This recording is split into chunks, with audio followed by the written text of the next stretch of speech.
Bonjour, dans cette vidéo, nous allons aborder les fonctions. En mathématiques, il faut savoir ce que représente une image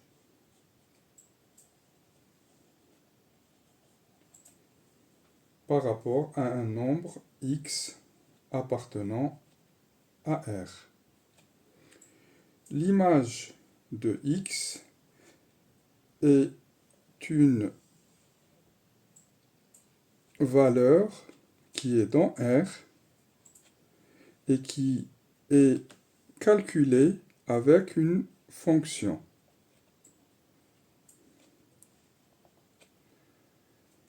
Donc, l'image, on va la retrouver ici.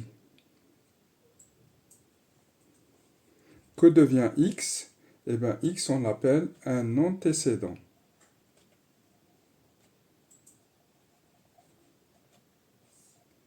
Donc, lorsque je prends par exemple une fonction qui me fait doubler les nombres, donc la fonction double,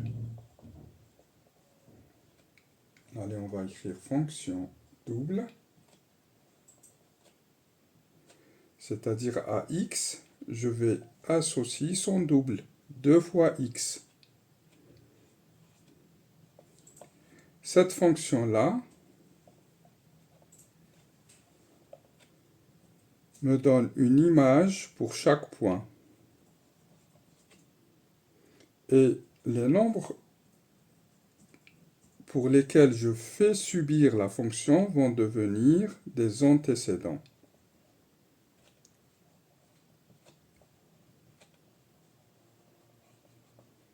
Elle est définie sur R.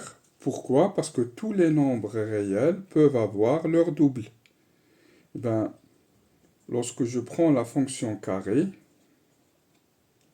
la fonction, là je suis en train de prendre des exemples pour que vous compreniez, à chaque nombre x, je vais lui associer x au carré, x fois x qui est égal à x au carré.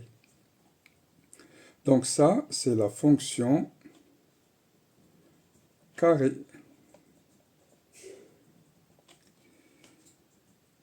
Maintenant, il peut y avoir ce qu'on appelle des fonctions qui ont des conditions. Par exemple, si je vais choisir la fonction inverse.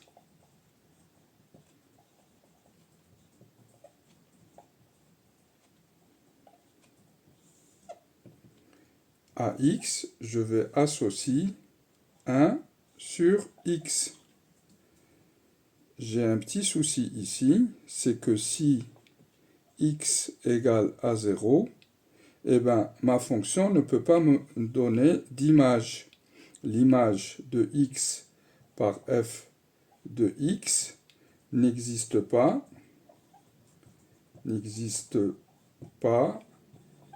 si x égale à 0. Donc c'est une valeur, ce qu'on appelle interdite.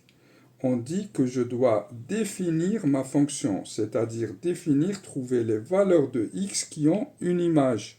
Donc x égale à 0 n'a pas d'image. Donc je vais appeler ça, c'est le domaine de définition.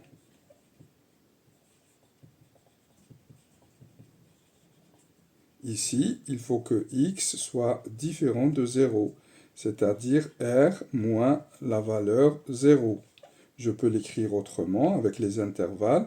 X appartient à moins l'infini, 0, je ne le prends pas, donc je mets mon intervalle ouvert, union 0 plus l'infini.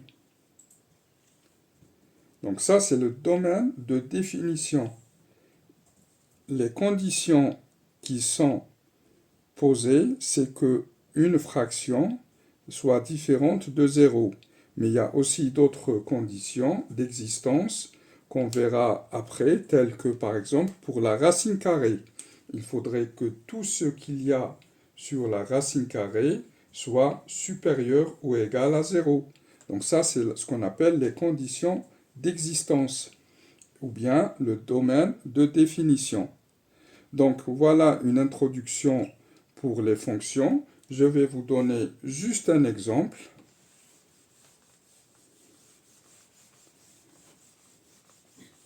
Pour voir ce qu'on appelle la représentation graphique.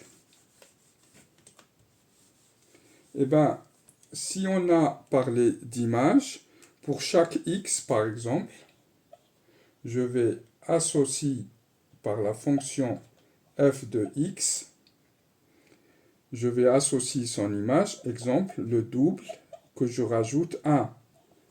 Donc ça, c'est l'image. Et ça, c'est l'antécédent.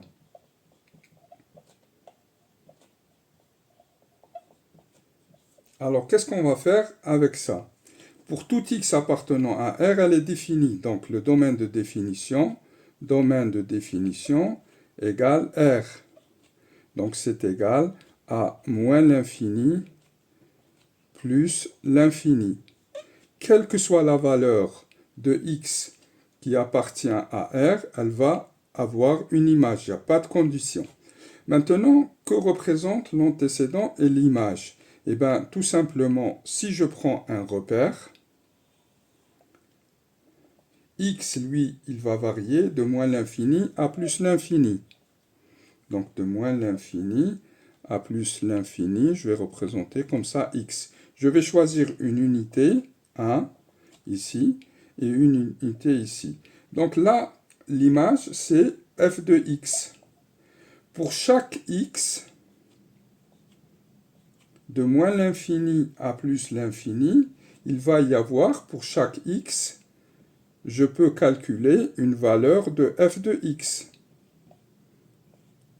Je vais prendre le premier, qui est 0, le plus simple.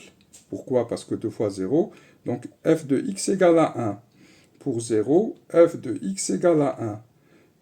Donc, le point de coordonnées 0, 1 va représenter ma fonction. Donc 0, 1, il est sur l'axe des y. Je peux prendre un deuxième point. Un deuxième point, si je prends x égale à 1, je remplace x par sa valeur dans la fonction. Donc 2 fois 1 plus 1, ça fait 3. Donc je calcule 3. Eh bien, le point de coordonnées 1, 3, appartient à cette fonction-là. C'est-à-dire l'image de 1 sera 3. 1, 2 et 3. Donc je vais voir, je trace ici, et l'intersection ici va me donner ce point-là. On va le marquer avec une couleur ici. Puisque j'ai deux points, je peux tracer la représentation parce que je sais que lorsque elle s'écrit sous la forme ax plus b, quand f de x s'écrit sous la forme a c'est une constante ici, a égale à 2, plus b égale à 1 dans notre cas, je peux tracer la représentation de ma droite.